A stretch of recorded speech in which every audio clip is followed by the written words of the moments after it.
A criatura humana é um ser paradoxal. Invariavelmente, procura resolver os problemas, gerando dificuldades que se acumulam para futuras soluções. Em uma análise do processo antropológico da sociedade, observaremos que o desenvolvimento de natureza tecnológica ultrapassou em muito aquele de natureza ético-moral. Somos a cultura que vem decifrando os enigmas do universo, tanto no macro como no microscópio. E, nada obstante, deparamos-nos com os mesmos problemas das gerações transatas. Quando os filósofos gregos estabeleceram as primeiras injunções para explicar o sentido da vida, tiveram a preocupação de examinar na área da filosofia a razão por que nos encontrávamos na Terra. As perquisições de Anaxágoras, de Anaxímenes, daqueles pensadores pré-socráticos, diziam respeito à identificação da criatura humana perante si mesma, perante a sociedade, perante o cosmo.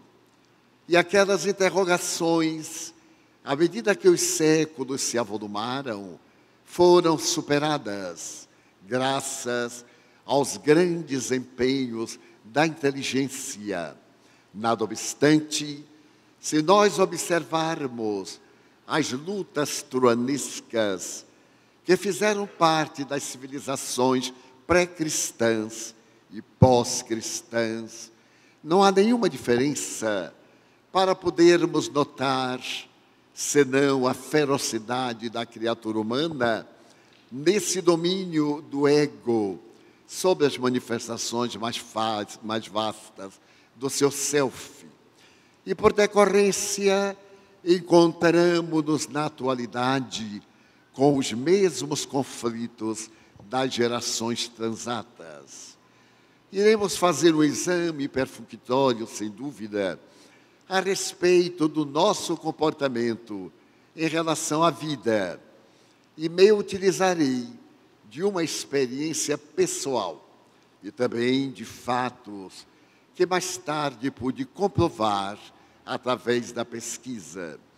Faz 25 anos que venho proferindo conferências na Alemanha para levar a mensagem da doutrina espírita.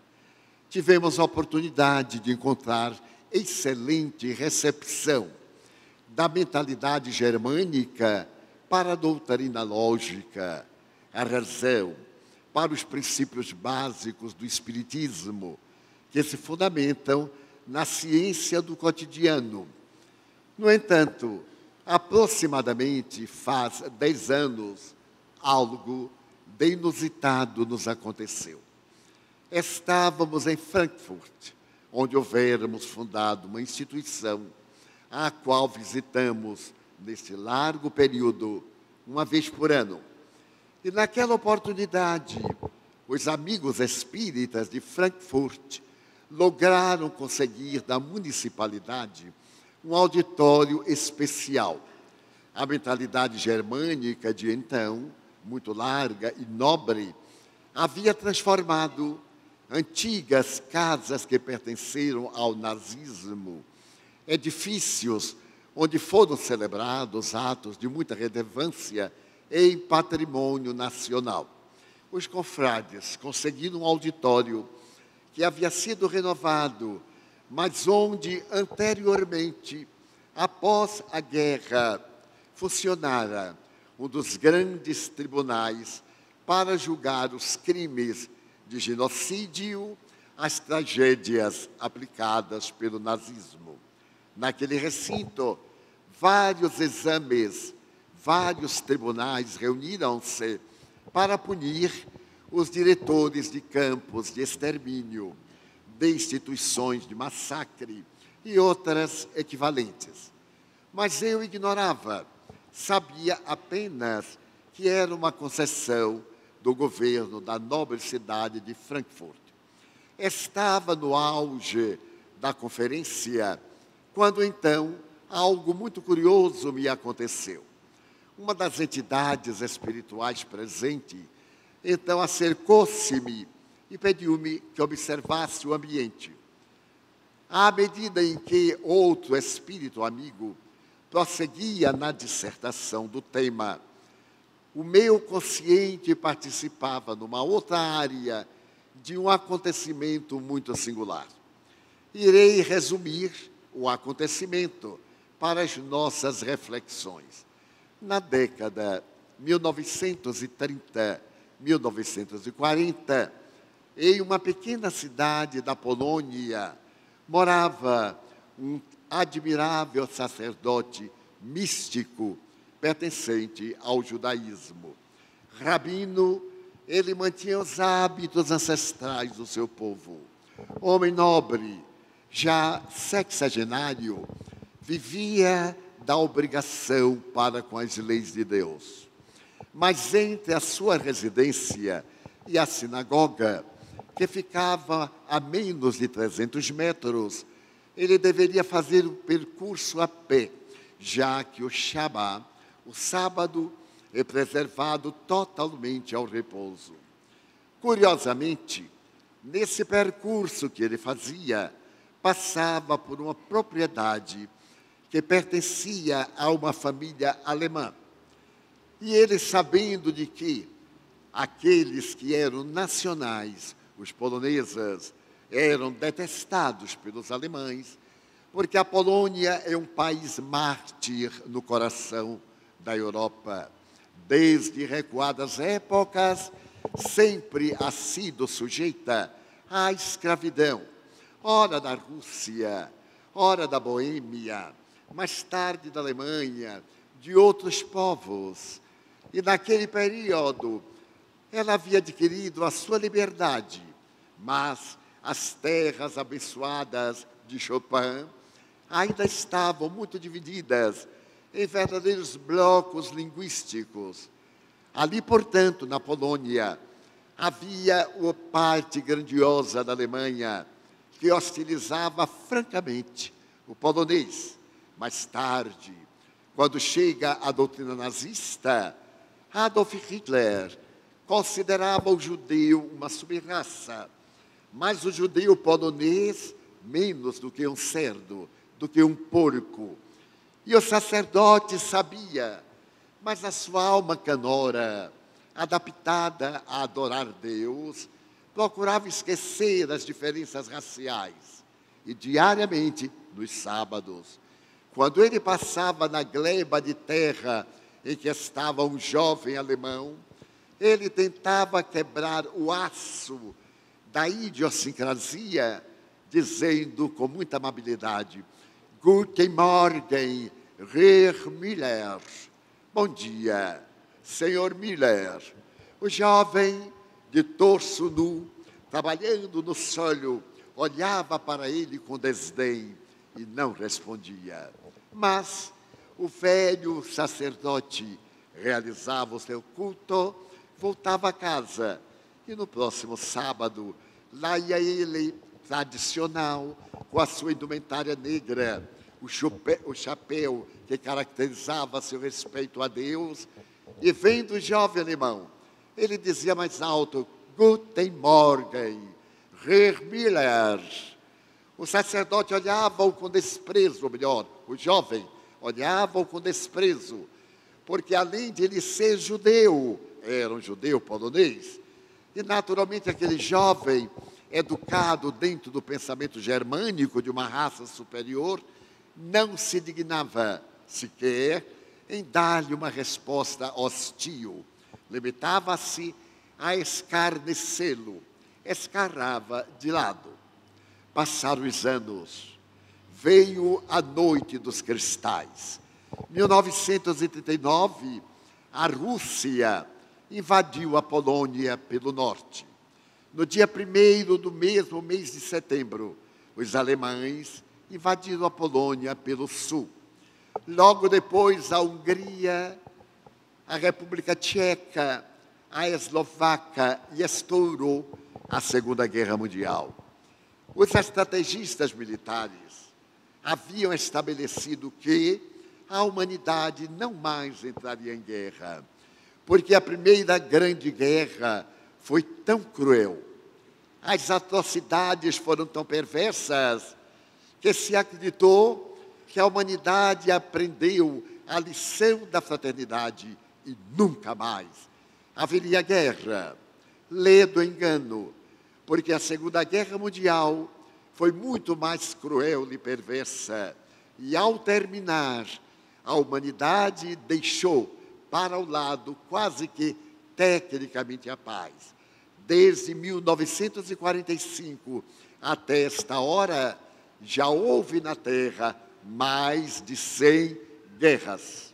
Que Allan Kardec, o insigne codificador da doutrina espírita, diante das calamidades humanas, por volta de 1856, interrogou as entidades gloriosas do mais além. E hoje podemos ler esta questão dentro das leis morais, na lei de destruição, em O Livro dos Espíritos, número 742, esta interrogação: por que existe a guerra na humanidade? E a resposta: por causa da predominância da natureza animal do homem sobre a sua natureza espiritual e predomínio das paixões. E que pretende Deus com a guerra? E a resposta: desde que a criatura humana não se resolve por modificar os hábitos para o bem, através da paz, a guerra é o mecanismo de que se utilizam as leis soberanas para submeter o homem e libertá-lo dos seus caprichos. Mas como deve ser feita a guerra? Com misericórdia e compaixão. Através dos séculos, organismos internacionais, mesmo antes de organizarem a ONU, estabeleceram em Genebra as condições para a guerra. E entre essas condições, evitarmos o genocídio, a aplicação de armas biológicas, a aplicação de armas químicas, que nunca foram respeitadas. Ainda se comentam que nações democráticas e nobres utilizaram-se de armas no Vietnã, na Coreia, para poder dizimar as matas e descobrir seus refúgios dos Vietcongs, dos coreanos do norte. E também atiraram bombas terríveis de napalm, que incendiavam as pessoas. E ficou célebre a fotografia de uma menina correndo na estrada, totalmente despida e devorada pelas labaredas. O impacto desta fotografia, dessa menina vietnamita, que foi surpreendida na sua aldeia por uma bomba de napalm, contribuiu para que os americanos fizessem a paz.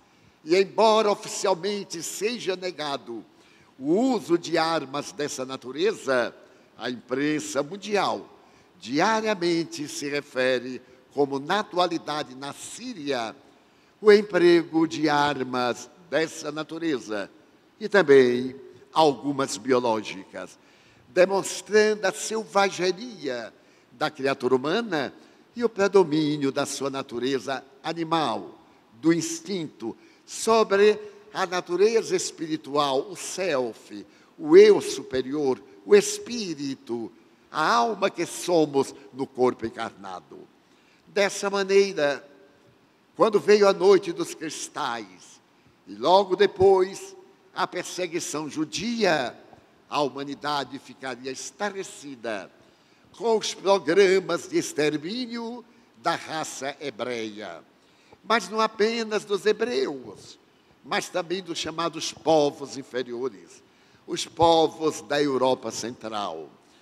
Hitler e os 4 cavaleiros do Apocalipse foram inclementes.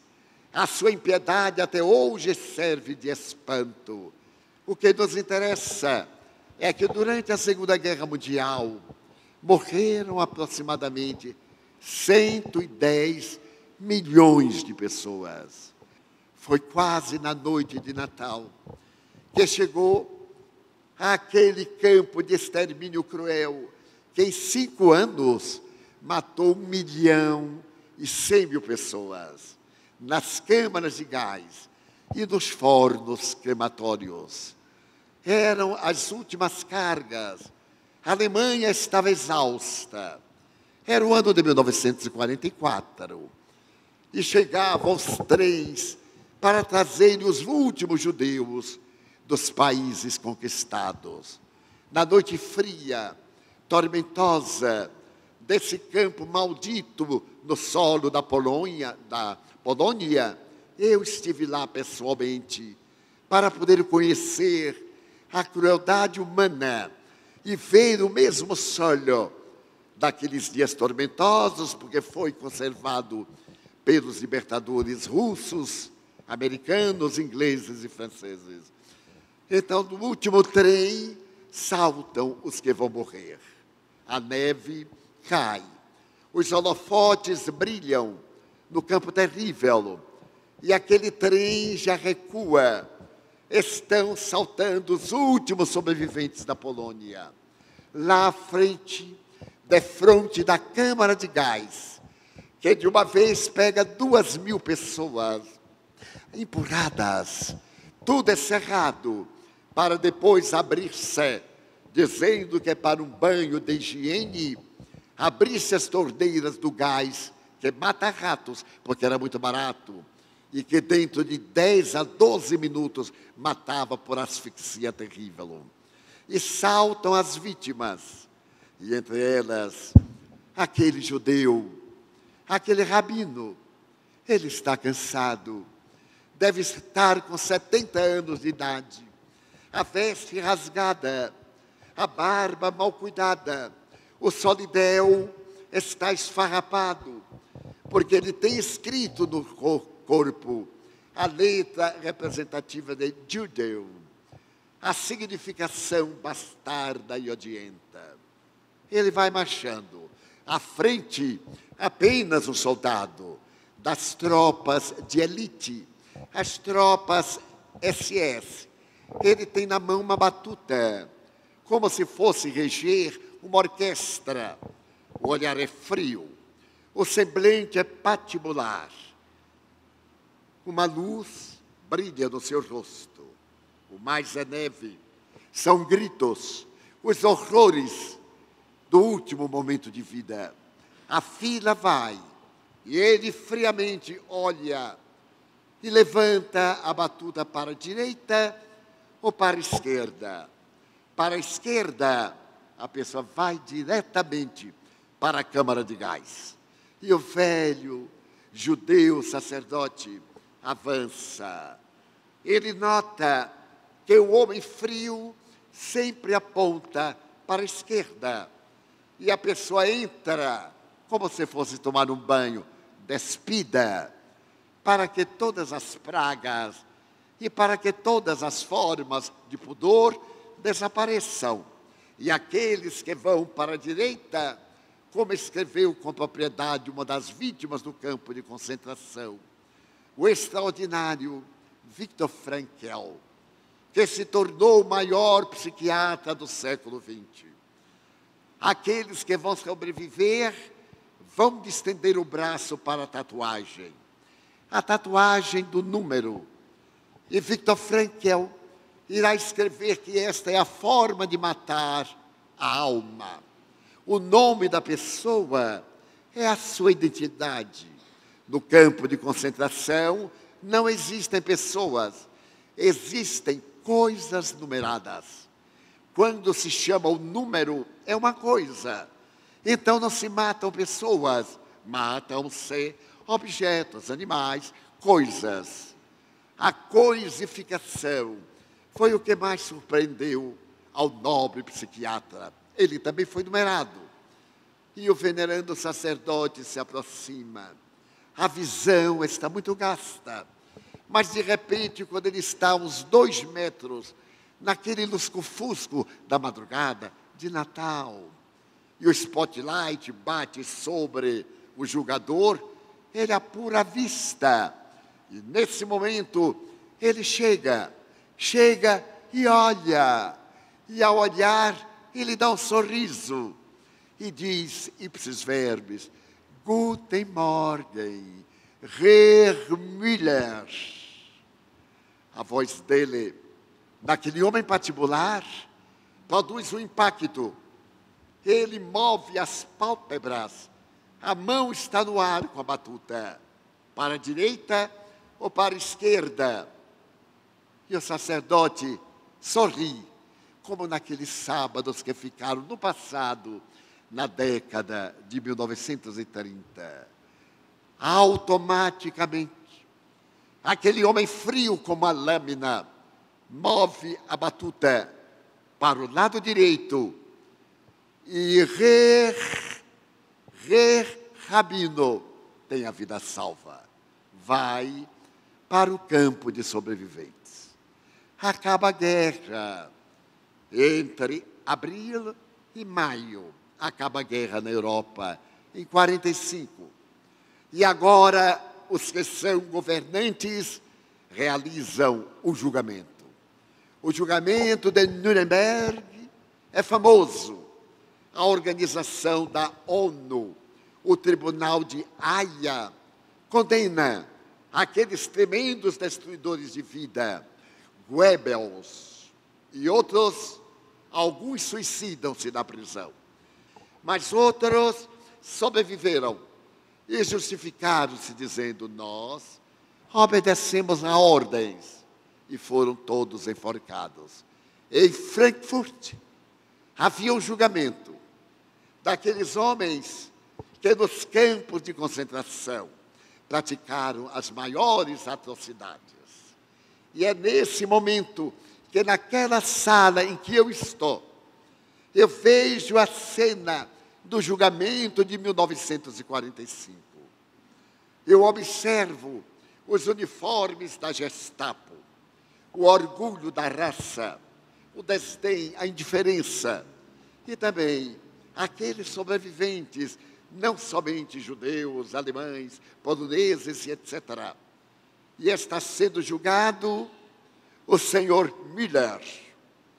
Ele era responsável por 60 mil mortes. Mas então, está sendo julgado Herr Müller. E era necessária uma testemunha ocular. O tribunal, então, convoca um rabino e um homem alquebrado, vestido sem grande apuro, vergado para a frente. Vem para o tribunal e vai para a cadeira dos acusadores. O réu está de pé. E então, o promotor pergunta, sublime sacerdote, conhece aquele homem que ali está? Ele, com a vista turva, faz um gesto, contempla o homem e diz, sim, eu conheço, senhor Müller. Senhor Müller, sim, eu conheço. Não era ele o chefe do campo de concentração de Auschwitz? Não era ele que mandava para as câmaras de gás as pessoas sem escolhê-las? E o velho rabino olha e diz, sim, era ele sim. Eu me lembro, não era ele quem matou, segundo os dados estatísticos que nós temos, aproximadamente 60 mil pessoas de forma cruel? Bem, isto eu não sei dizer. Eu só sei dizer que Herr Müller não é mau. Ele é um homem bom. Ele é um homem bom. Não se pode matar este homem. Ele é bom. Guten Morgen, Herr Miller. E aquela estátua de bronze e pedra não move um músculo. Ele disse durante o julgamento: eu sou inocente. Eu cumpria ordens. Sou, portanto, inocente. Era a mensagem do seu advogado de defesa. Não dizer nada. Era inocente. Cumpria ordens do Führer, do chefe de Hitler. Mas neste momento, bastava uma testemunha do seu crime para ele ser enforcado. Naquele momento, o juiz, com a sua toga e o direito de vida e morte, pergunta ao rabino: mas ele mandou matar. Bem, ele mandou matar, mas ele é um homem bom. Imagine os senhores, que eu estava na fila, e quando cheguei para ele, eu me lembrei da nossa vida na Polônia, e apenas disse: olá, senhor Miller, bom dia. Era a madrugada do dia santo de Natal. E ele, que tinha o poder sobre mim, que sou velho, doente, inútil, não me mandou para a câmara de gás. Ele salvou a minha vida. E eu acredito que também outras vidas. Philip Dank, muito obrigado. Herr Miller, muito obrigado, senhor Miller. A pausa foi longa. Aí o rabino levantou-se. Não podemos julgar. Deveríamos condenar o partido nazista. Ele é vítima do partido nazista. Ele teve o cérebro lavado desde criança. O partido maldito preparou para matar. Desumanizou. Mas ele é humano. Ele é humano. Ele é humano porque a mim, judeu e polonês, ele salvou. Somente porque eu era gentil. Então, qualquer um que fosse gentil sensibilizava a alma de pedra de Herr Miller. Se nós tivermos de condenar, condenemos esses partidos cruéis, esses partidos que negam Deus, esses partidos que são extremos, porque a política não pode se envolver com Deus.